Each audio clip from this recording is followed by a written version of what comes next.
Are we a democracy or a republic? A democracy or a constitutional republic?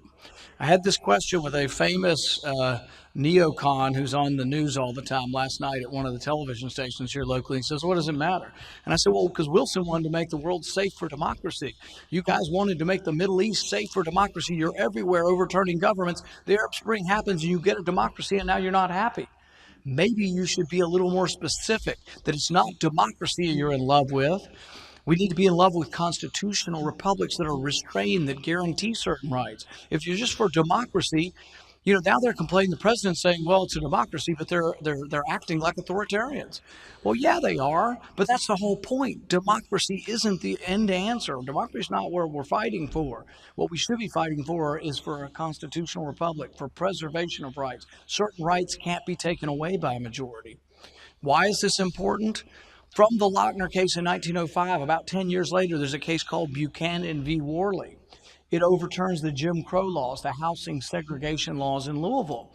And it's important because a majority, Democrats, by the way, which everybody should keep pointing out, the Jim Crow laws were passed by Democrats, all Democrats. In my state, the Democrats voted against the 13th Amendment, the 14th Amendment, the 15th Amendment, and then they came along and instituted all of the Jim Crow laws. But we overturned it, and we overturned it based on Lochner saying that a majority can't take away this right to contract. But it was based on the right to contract. And they said, yes, if a white man wants to sell to a black man or vice versa, that's a contract. You can't inhibit this contract. So it is important to talk about it because you think about it. If you believe in majority rule, absolute majority rule, 51% of the people could come and say, we believe we ought to have slavery.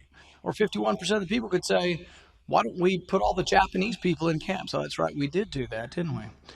But that was a mistake, and that was a mistake because we forgot who we were. We thought we were a democracy instead of a republic. In a republic where you have things that are your rights, they can't be taken away by majority rule. They can't be, and it's much more difficult to change our Constitution. You could ultimately try to take away some rights. Some people would argue you can't even do it through supermajorities, that you should be allowed to take away rights. But I think these are important questions because we're not a democracy, we're a republic.